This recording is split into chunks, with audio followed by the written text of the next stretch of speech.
네, 여러분 안녕하세요. 씨알쌤입니다. 2022년 수능을 대비하는 EBS 수능 특강 교재가 나왔죠. 오늘은 그 수능 특강에 실린 첫 작품, 신석정 선생님의 들길에 서서라는 작품을 같이 공부해 보도록 하겠습니다. 신석정 시인은요, 여러분, 초기에는 전원 시인, 목가 시인으로 알려져 있던 그런 사람이에요. 일제 강점기에 주로 시작 활동을 하셨고요. 물론 광복 이후에도 시를 많이 창작하셨지만 우리 고등학교 문학교과서에서는 신석정 시인의 일제 강점기하 또는 이제 광복 직후의 시들, 이런 시들을 이제 주로 공부하게 되죠. 그 초창기에는 전원이라는 건 여러분 자연이라는 뜻이잖아요.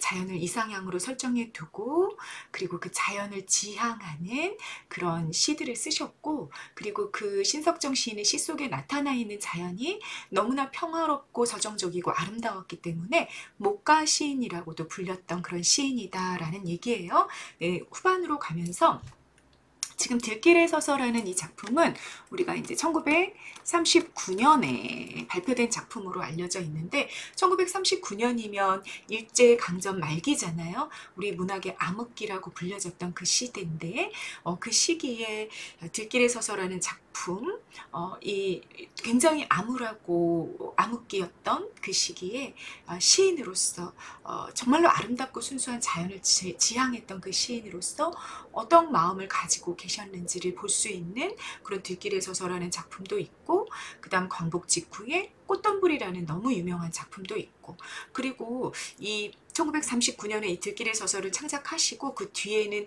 창씨개명을 거부하시고, 그러니까 일본인으로 이름을 이렇게 바꾸게 했었잖아요, 일본인들이. 근데 그런 창씨개명도 거부하고 절필이라고 해서 이렇게 붓을 꺾는 거죠. 내가 이 암울한 현실 속에서는 더 이상 창작 활동을 하지 않겠다. 내가 친일의 시를 쓰지 않겠다. 뭐 이런 생각을 품고 절필을 하기도 하셨었고요.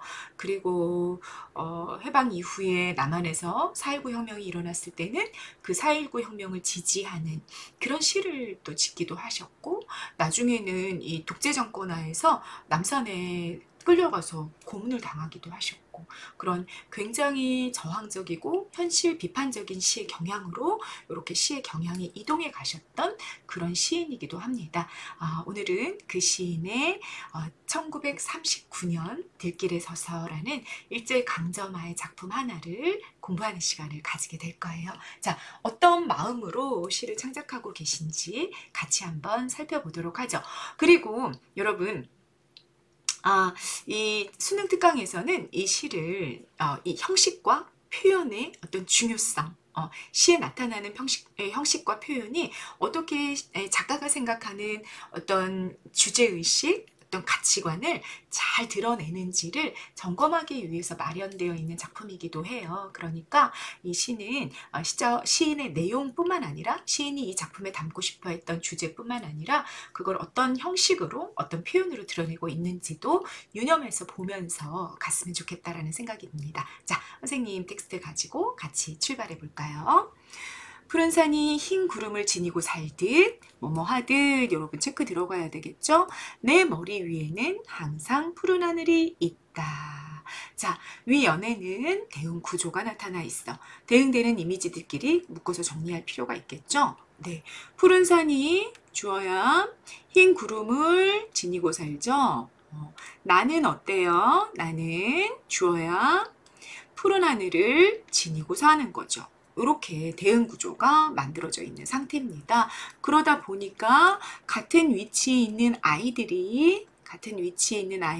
요거 여러분 목적격 조사 을로 바꿔도 문장이 다 말이 되잖아. 다시 말하자면 푸른 산이 흰 구름을 지니고 사는 것처럼 나는 푸른 하늘을 지니고 산다. 이렇게 문장을 바꿔도 전혀 무리가 없단 말이야. 그러니까 사실은 상당히 유사한 문장 구조인데 요거를 뭐 조사 같은 것들을 좀 바꿔서 마치 다른 문장인 것처럼 느끼게 만들어줬다, 그 얘기인 거죠. 우리는 어때?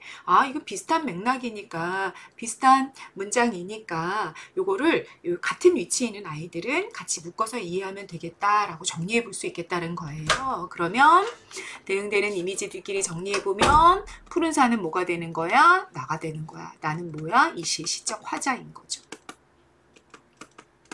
그리고 푸른 산이 흰 구름을 지니고 있어. 흰 구름은 뒤에 문장에서 뭐가 돼요? 푸른 하늘이 되게 되는 겁니다. 그리고 그걸 이 두 개의 문장을 뭐뭐 하듯이라는 연결어를 사용해서 연결해 놓고 있단 말이에요. 비유의 구조가 만들어지고 있는 중인 거죠. 그러니까 내가 항상 푸른 하늘을 생각하면서 푸른 하늘을 지향하면서 살아가는데 그건 마치 뭐와 같아? 푸른 산이 흰 구름을 지니고 사는 것과 같아. 이런 비유의 구조를 만들어 놓고 있더라라는 얘기입니다. 그러면 여러분, 비유는 반드시 뭐를 전제로 만들어지냐? 두 대상 간의 유사성을 전제로 해서 만들어진단 말이야. 그러니까 비유는요, 이게 나와 푸른 산이 이게 비유의 구조로 연결이 되려면 나는 원관념이고 내가 원래 설명하고 싶은 나, 그리고 푸른 산은 나의 어떤 상황을 구체적이고 감각적으로 느끼게끔 만들어주기 위해서 만들어진 보조관념이란 말이야. 이 원관념과 보조관념이 비유의 관계로 묶이기 위해선 반드시 그 둘 사이에 뭐가 있어야 된다? 유사성이 있어야 된다. 그 얘기입니다. 그러면 우리가 찾아봐야 되는 거죠. 위 대응 이미지 사이에 어떤 유사성이 있었기 때문에 내가 푸른 산의 비유가 되고 그리고 푸른 하늘이 흰 구름의 비유가 됐을까? 요거를 정리해 보니까 자, 시적 화자는 푸른 산이래. 시적 화자는 푸른 산. 그렇게 되면 자, 선생님 이거 좀 지울게요. 산이 가지고 있는 속성을 우리가 한번 따져보는 거지. 산은 어때 여러분? 푸른 산은 지상에 있어. 땅에 있는데 굉장히 굳건하죠. 강하죠. 전혀 뭐가 막 폭풍이 몰려왔는데 그래서 큰 산이 여러분 폭풍이 몰려왔는데 어느 날 그 다음날 일어나 보니까 사라지고 없어. 뭐 이런 거 없죠. 굉장히 강한 존재예요. 그리고 이 굳건함을 다른 말로 바꾸면 의연함으로 또 바꿀 수 있을 것 같습니다. 의연함이라는 것은 의미 적어놨습니다. 의지가 굳고 변함이 없는 속성을 갖고 있단 말이야. 그러니까 나는 푸른 산에 나를 빗대었단 얘기는 화자가 그건 자신이 어떤 존재다. 굉장히 의지가 굳고 그리고 변함없는 어떤 속성을 지향하는 또는 그걸 가지고 있는 그런 존재다라는 걸 부각하고 싶었나 보다라고 우리가 읽어낼 수 있는 거죠. 그리고 흰 구름과 푸른 하늘은 여러분 같이 연결되면서 하늘에 존재하죠. 천상의 꿈, 이상, 희망. 왜? 둘 다 여러분 이렇게 우리가 우러러봐야 된단 말이야. 그리고 구름이 먹구름이 아니라 흰 구름이야. 하얀색의 하얀 구름인 거야. 하늘에 있는. 그리고 푸른 하늘인 거고. 선생님은 오늘 지금 겨울에 영상을 찍고 있는데 날씨가 되게 춥거든요.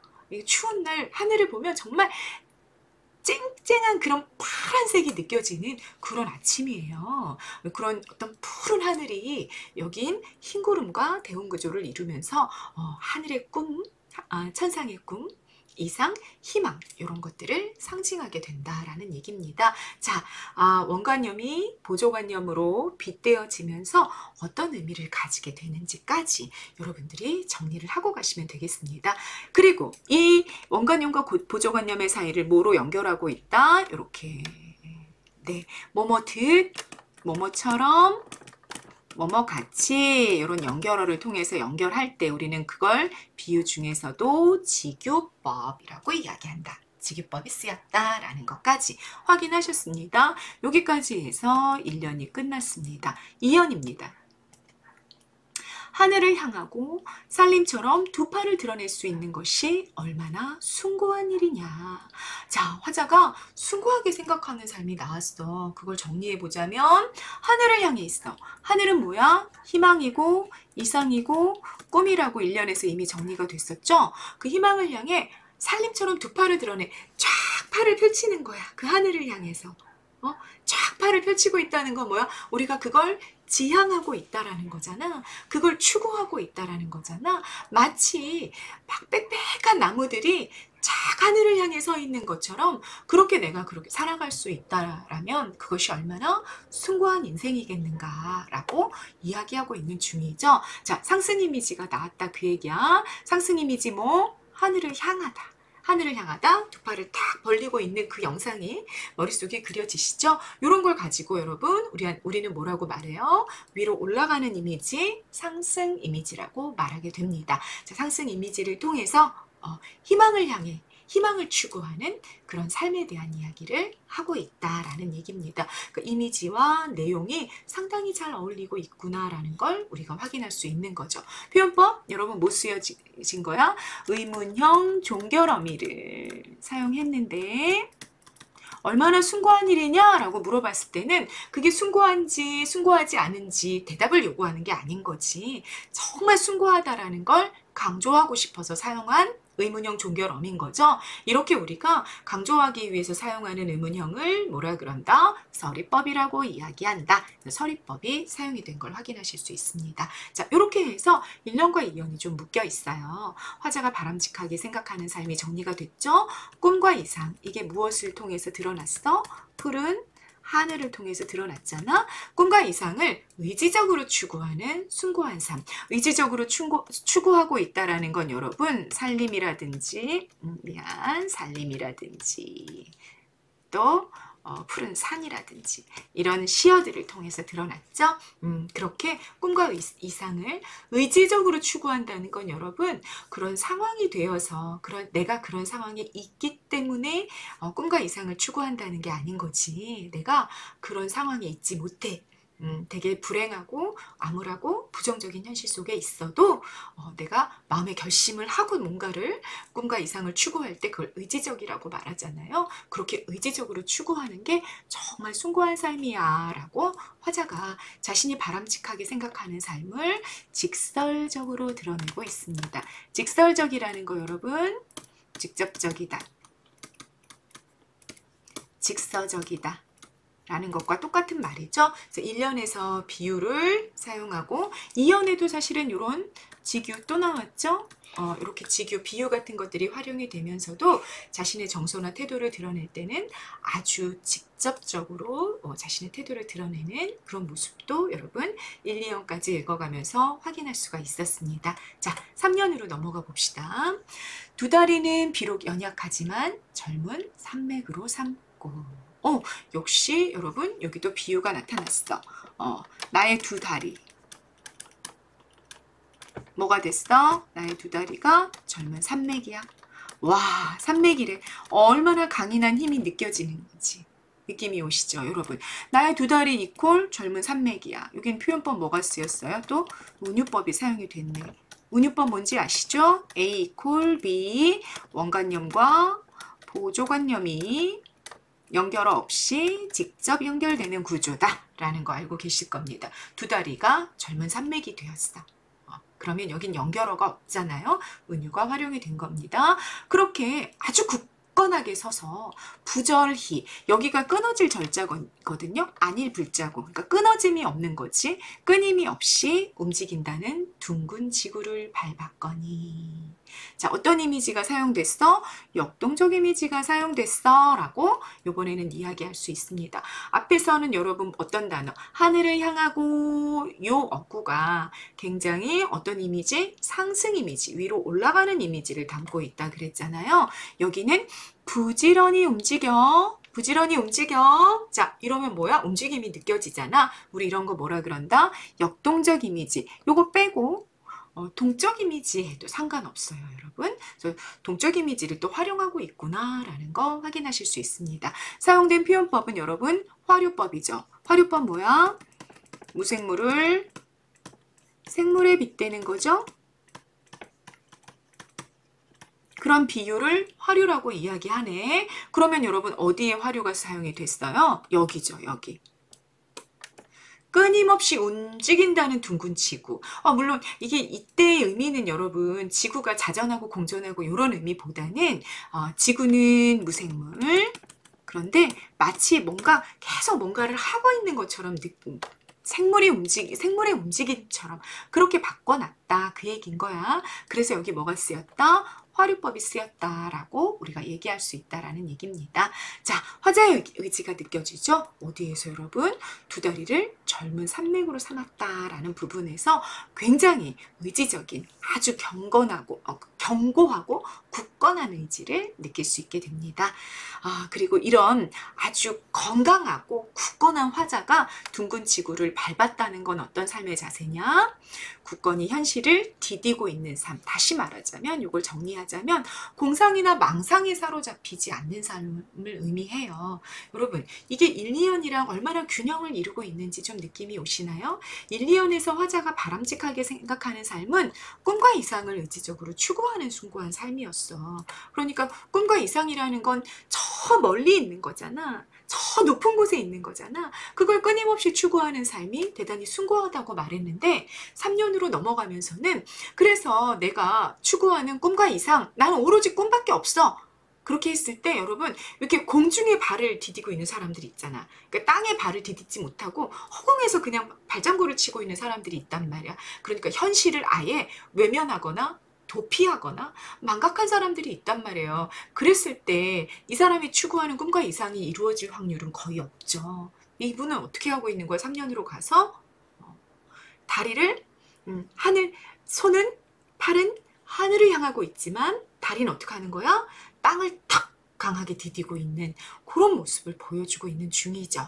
그래서 자신이 추구하는 꿈이나 이상이 공상이나 망상으로 끝나지 않게끔 그런 아주 굳건히 현실을 디디는 그런 삶의 모습을 3년에서 보여주고 있더라라는 얘기입니다. 자, 그렇게 했을 때 푸른 산처럼 선생님 여기를 가려버렸네. 푸른 산처럼 든든하게 지구를 디디고 사는 것이 얼마나 기쁜 일이냐. 네, 여러분 이 문장 뭐뭐는 얼마나 뭐뭐한 일이냐 뭐뭐냐라는 이 문장 구조가 어디랑 비슷해 여러분? 여기 뭐뭐가 얼마나 뭐뭐한 일이냐라는 문장 구조가 이연과 사연이 비슷하다라는 느낌 가지실 수 있었을 겁니다. 그러면 여러분 요거 먼저 합시다. 여기 사연까지 읽었을 때 이 시가 뭔가 통일적인 구조를 만들어내기 위해서 뭘 활용하고 있는지 확인이 됩니다. 짝수연, 이연이랑 사연이죠. 유사한 문장 구조를 반복해. 그래서 홀수연, 1년과 3년의 내용을 그 2년과 4년에서 탁 압축하는 그런 구조를 보여주고 있었구나라는 거 여러분 확인하실 수 있죠. 그죠? 그러니까 1년에서 내용을 풀어놔야 풀어놓으면 2년에서 압축해. 다시 말해 요약한단 말이야. 요약하고 또 3년에서 내용을 풀어. 그러면 사연에서 압축하고 요약해. 요게 문장 구조가 유사하고 됐죠. 이렇게 해서 요 구조 자체가 1, 2연과 3, 4연이 이렇게 묶여가지고 또 유사한 구조를 가지게끔 만들어 준 거죠. 그래서 굉장히 통일성이 느껴지게끔 그렇게 만들어 놓고 있다라는 얘기입니다. 1, 2연은 하늘을 향하고 있고 다시 말해 이상을 추구하는 거지. 3, 4연은 현실을 디디고 있음. 요런 그래서 또 요게 균형을 맞추고 있구나 라는 것도 우리가 확인하고 갈 수 있겠습니다. 됐죠? 다시 정리한다면 3, 4연에서 화자가 바람직하게 생각하는 삶 정리가 되는 거죠. 현실 속에서 굳센 의지로 발을 디딛고 사는 삶. 그것이 기쁘다. 기쁜 삶이다. 라고 이야기했어. 그러니까 여기 나타난 화자의 가치관이 뭐예요? 라고 물어보면 뭐라고 답하면 돼? 꿈을 향해 나아가지만 현실에 발을 디딛고 살아야 하는 거다. 허공에서 공중에서 발버둥 치고 있으면 안 돼. 오로지 이상만 꿈만 추구하면 안 돼. 현실을 망각하면 안 돼. 라는 가치관을 갖고 있구나 라는 것까지 확인이 됐습니다. 자, 이제 마무리입니다. 뼈에 저리도록 생활은 슬퍼도 좋다. 뼈에 저리도록 생활은 슬퍼도 좋다. 여러분, 선생님 문제 안 만들어놨다. 여기 표현법 뭐 쓰였어요? 역설법 쓰였죠. 이게 왜 역설이에요, 여러분? 슬퍼, 마이너스의 정수. 좋아, 플러스의 정수. 우리 마이너스의 정서와 플러스의 정서가 상식적으로는 한 문장 안에서 결합하지 않죠. 그런데 요 마이너스와 플러스를 한 문장 안에 결합시킨 거야. 그래서 우리가 상식적으로는 이해할 수 없는 진술을 해놓고 있단 말이죠. 그럴 때 우리가 뭐가 쓰였다고 말하는 거야? 역설이 쓰였다고 말하는 거야. 여러분 슬퍼 슬픈 게 좋아? 아니잖아. 상식적으로 말이 안 되는 진술이 나온 거죠. 됐죠? 뼈에 저리도록 생활은 슬퍼도 좋다. 저문 들길에 서서 푸른 별을 바라보자. 저문 들길에 서서 푸른 별을 바라보자. 자, 여기 뭐뭐 해도, 뭐뭐 해도라는 거는 뭐뭐 한다 해도 가정이나 양보의 어미입니다. 가정이나 양보의 어미를 활용을 해서 이 가정이나 양보의 어미를 활용함으로써 뭘 드러내는 거야? 암울한 고통의 현실을 좋아! 긍정적으로 수용하는, 야, 어떻게 이럴 수 있었을까? 이 암울한 고통의 현실을, 그래서 난 도망갈 거야. 난 이게 싫어. 도피할 거야. 이러지 않고, 그걸, 괜찮아. 내가 받아들이겠어. 내가 받아들일 거야. 라고 긍정적으로 이렇게 마음을 먹는 그런 문장을 여러분 무엇 활용해서 가정이나 양보의 어미를 활용해서 드러내고 있는 문장, 역설의 문장이다. 라는 것까지 정리한 거야. 그 다음, 저문들길. 여러분, 플러스 마이너스, 마이너스. 나 여기에 서 있어. 그런데 어떻게 해야 돼? 내 마음은 푸른 별을 바라보자. 이렇게 끝나고 있다. 자, 이 문장은요, 굉장히 중요한 문장이다. 화자의 상황인식과 대응 방식이 압축되어 있습니다. 상황과 태도를 정리해 봅시다. 자, 저문들길이라는 건 여러분 부정적이고 고통스러운 암울한 현실일 거야. 이 현실, 이게 상황이야, 상황. 화자가 지금 현재 있는 상황. 그런데 이 상황에 대해서 화자 어떻게 반응해? 어떤 태도를 보여줘? 희망을 놓지 않는 그런 태도를 보여줘. 그게 어디 나타났어? 푸른 별을 바라보자에 나타난 거죠. 그래서 정리하자면 부정적인 현실 속에서도 꿈을 포기하지 않는 의지적인 태도를 드러내고 있구나라는 걸 확인하게 되는 겁니다. 푸른 별은 희망이나 이상으로서 앞에 있었던 푸른 하늘과 유사어구다 라는 거, 비슷한 이미지다 라는 거 확인하실 수 있죠. 그렇게 되니까 여러분 이 시인이 희망, 이상, 꿈 이런 것들을 의미하는 단어로 푸른 별, 푸른 하늘, 흰 구름 이런 걸 가지고 오셨단 말이야. 그래서 보니까 두 개의 대립 이미지가 존재하고 있음을 우리가 느끼게 되는 거죠. 한 축은 뭐야? 지상이야, 지상. 지상은 어떻게 표현이 되고 있어? 저문 들길로 표현이 되고 있어요. 그래서 명암 중에 암이 되는 거죠. 지상이라는 공간인 암, 어두움 속에 붙잡혀 있습니다. 그런데 이 지상에 이렇게 눈을 이렇게 땅만 바라보고 있으면 굉장히 암울하고 고통스러울 거야. 그때 이 시인이 어떻게 하는 거야? 이렇게 고개를 들어서 하늘을 바라보죠. 그랬더니 그곳에 뭐가 있는 거예요? 천상의 빛이 있어요. 땅만 존재하는 게 아니야. 우리가 땅만 존재한다고 느낄 때도 우리가 시선을 조금만 올리면 뭐가 보이는 거야? 네, 하늘이 보이는 거죠. 그래서 푸른 하늘과 푸른 별이 있는 그 천상이 함께 있는, 지상과 천상이 함께 있는 대립 이미지로서 존재하고 있는 그런 구조를 시에서 만들어내고 있습니다. 됐죠? 자, 이 오연에서 화자가 자기 의지를 드러내기 위해 활용한 종결 어미는 뭐다? 청유형 종결 어미죠. 하자가 되죠. 네, 이게 활용이 됐습니다. 청유형 종결 어미는 원래는 청자를 만들어낼 수 있는 그런 종결 형태잖아. 근데 여기서는요, 딱히 청자라기보다는 자신의 의지를 드러내기 위해서 화자가 활용한 그런 종결 어미다라고 생각하시면 되겠습니다. 마무리입니다. 푸른 별을 바라보는 거. 푸른 별 바라보자 그랬어? 그리고 이렇게 푸른 별을 바라보는 것은 하늘 아래 사는 거룩한 나의 일과야 라면서 시가 끝납니다. 자, 이제 마무리. 화자가 바람직하게 생각하는 삶이 6년에서 다시 한번 나왔죠. 뭔 거예요? 암울한 현실을 살아가지만 땅만 바라보지 않고 하늘을 이렇게 쳐다보면서 희망을 잃지 않는 그 삶이 이 땅을 살아가는 우리가 취해야 될 가장 거룩한 삶이야 라고 화자가 말하고 있구나라는 걸 확인하실 수 있었습니다. 자, 여기 별표합시다. 어조 변화가 되게 많이 나타난 시예요. 어조가 변하면요, 시적 긴장이 살아나죠. 무슨 말이냐면 어조가 예를 들자면 뭐뭐 했다, 뭐뭐 했다, 뭐뭐 했다. 1년부터 끝년까지 종결 형태가 뭐뭐 했다로 계속 끝나. 그러면 여러분, 우리 인간은 어떠냐면 뭔가 반복이 되면 좀 지루해. 지루하고 뭔가 이렇게 딱 각성이 일어나지 않는단 말이야. 근데 어떻게 하는 거야?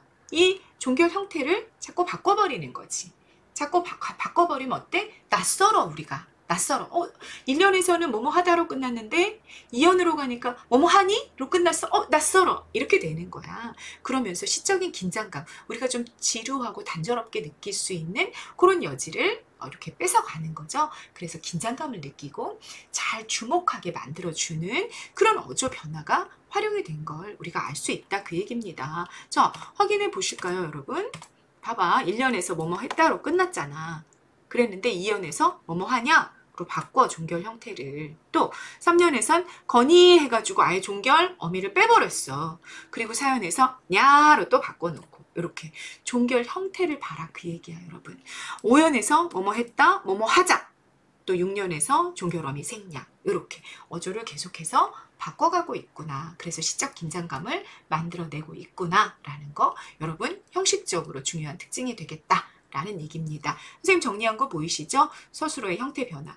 평소형도 썼다, 의문형도 썼다, 말줄임표도 썼다, 청유형도 썼다 하면서 시적인 긴장감을 만드는 그런 기법을 구사하고 있다라는 거죠. 그러면서 여러분, 구조는 어때? 구조는 굉장히 통일성 있는 병렬식 구조를 가지고 있더라. 세 개의 의미 단락이 대등한 관계로 나열되어 있는 거 우리 확인하셨죠?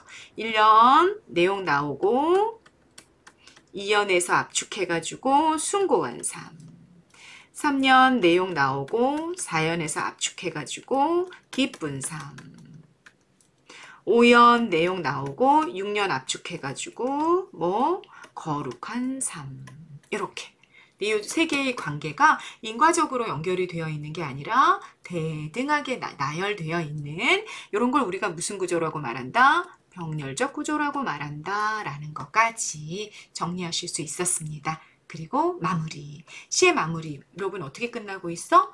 종결 형태가 없네? 종결 어미가 없네? 우리 문장은 어때야 돼? 마무리가 되려면 종결 어미가 찍혀야 되잖아. 근데 종결 어미를 찍지 않고 그냥 이렇게 종결 어미를 생략하고 말줄임표, 우리 이런 거 말줄임표라고 그러잖아요. 말줄임표를 활용하고 있어요. 이렇게 되면 끝나는 느낌을 안 주는 거지. 끝나는 느낌을 안 갖다 보니까 계속 독자가 이 마음에 남았던 이렇게 파동을, 마음의 움직임을 계속 이어져 가게끔 만들어주는 거예요. 왜? 끝이 안 났으니까. 그러다 보니까 뭐가 생겨난다? 시적 여운이 생겨났다라는 것까지 여러분들이 확인을 하셨습니다. 자, 앞에서 선생님 잠깐 설명드렸던 것처럼 일제강점기 암흑기에, 우리 문학의 암흑기에 창작된 작품이었습니다. 이후에 시인은 절필을 했고요. 창작 활동을 하지 않았죠. 그러면 이 시인이 어떤 마음가짐으로 그 시대를 바라보고 있었는지를 우리가 들길에 서서라는 이 작품을 통해서 참 잘 알 수 있게 되는 것 같아요.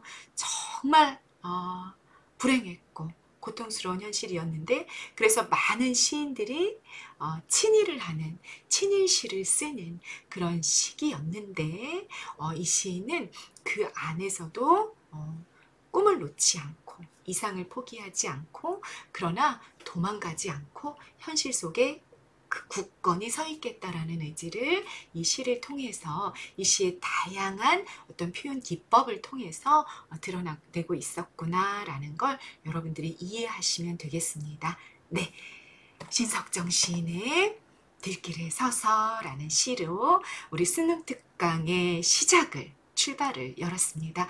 여러분 이후에 수능 특강에 있는 작품들 선생님이 순서대로 잘 영상으로 정리해서 올릴 테니까 열심히 공부하셔서 고3 큰 도움이 되시기를 바라겠습니다. 네, 이번 영상은 여기까지 찍겠습니다. 감사합니다.